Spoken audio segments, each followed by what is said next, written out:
Hallelujah. Amen. Tupo kwenye somo letu lile la kuharibu pembe za uharibifu.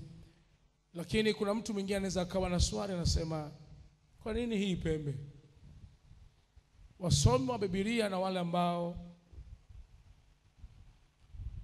wanapenda kuchunguza maandiko, utafahamu neno pembe au pembe hii, zamani Waisraeli walikuwa wanatafsiri kama habari ya mtu mwenye nguvu. Mtu mwenye nini? Mwenye nguvu. Mwenye nguvu.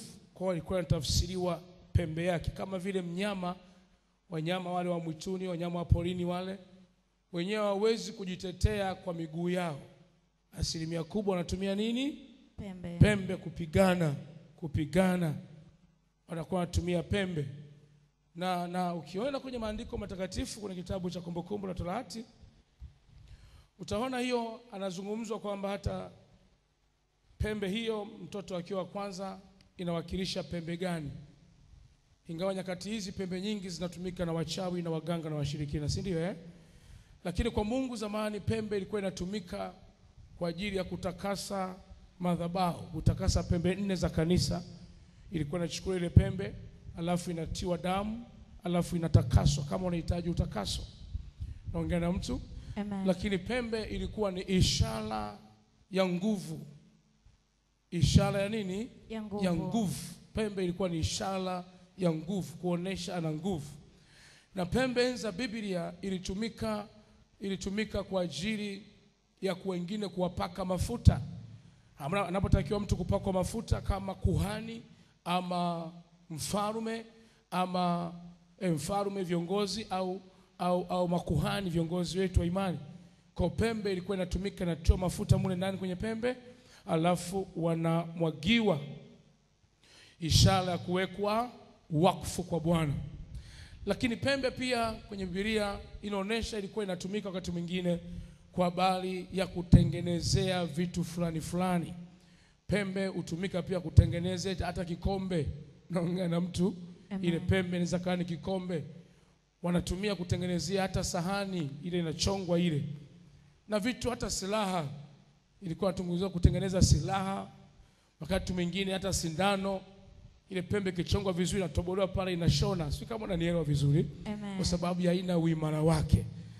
Sasa pembe hizo ziko pembe za wanyama pori, na pembe ambazo wanyama wote pori na wakufugwa, wale ambao wanatumia pembe. Kadhalika na sisi ambao tumebahatika kufuga ng'ombe, tunaonaga wale ng'ombe wenye mapembe makubwa wakiwa wanapigana, wanatumia pembe zao. Kuna wengine pembe zao zimelala, zingine zimeinuka, zinawakilisha ufalme. Sijui kama unanielewa? Zinawakilisha nguvu. Amen. Pembe pia hutumika kwenye nguvu za giza. Utaona kwa waganga na wachawi na washirikina, huwa nao wanatumiaga mapembe kuweka mailizi yao, kuweka damu, kuweka tunguli zao mule ndani, kuchukua jina la mtu kuliweka mule ndani. Mtu anaweza akachukua jina lako, nilisema ile Jumatano, anachukua jina analisemea, anaweza kalifunga na chochote kile, alafu akalitia kwenye pembe, akaenda kulizika hata kaburini. Naongea na mtu? Akalizika, akasemea maneno yake. Mwingine anaweza kazika hata njia panda, akachukua ile pembe. Wengine kasema wanachukua pembe, wanachimbia hapa kwenye malango yao ya mageti. Kwenye hizi pembe kuna pembe ya Mungu ambayo inawakilisha ufalme wa Mungu, utawala wa Mungu. Na kuna pembe za kichawi ambazo kazi zao wenyewe ni kuinamisha watu wengine, ni kuwazoofisha watu wengine. Haitaki wewe uinuke, haitaki wewe upige hatua. Unaweza ukawa na ranch za ng'ombe, pengine mifugo yako ya kuku, unafuga kuku wako, akifika kiwango fulani kuku wanakufa wote. Maana kuna pembe ambayo haitaki wewe ufuge kuku. Naongea na mtu niko peke yangu? Amen. Kuna pembe wengine unakuta mambo yako mengi yanaanza, unapanga vizuri, unaenda, lakini ukifika sehemu fulani unakuta ile mambo yako yanafanyaje?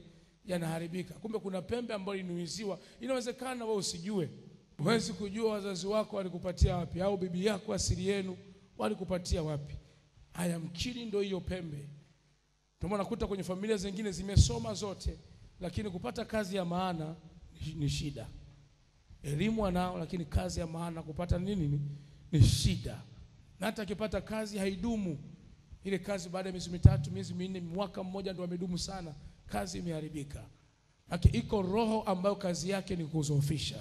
Hebu nyosha mkono, sema kwa jina la Yesu. Kwa jina la Yesu. Kila pembe ya uharibifu. Kila pembe ya uharibifu. Toa sauti, sema kila pembe ya uharibifu. Kila pembe ya uharibifu. Mara ya kwanza. Kila pembe ya uharibifu. Sema kila pembe iliyoinuka. Kila pembe iliyoinuka. Kila pembe iunukayo. Kila pembe inukayo. Kila pembe ijinuayo. Kila pembe ijinuayo. Pembe ya kishetani. Pembe ya kishetani. Pembe ya kipepo. Pembe ya kipepo. Pembe ya kichawi. Pembe ya kichawi. Pembe ya kiganga. Pembe ya kiganga. Pembe ya uharibifu. Pembe ya uharibifu. Pembe ya magonjwa. Pembe ya magonjwa. Kila pembe ya uharibifu. Kila pembe ya uharibifu. Pembe za kishetani. Pembe za kishetani. Pembe za kiganga. Pembe za kiganga. Leo ziharibike. Ziharibike. Sema kila pembe inaonizuia. Kila pembe inaonizuia. Nisifike kwenye hatima yangu. Nisifike kwenye hatima yangu. Hiyo pembe iharibike.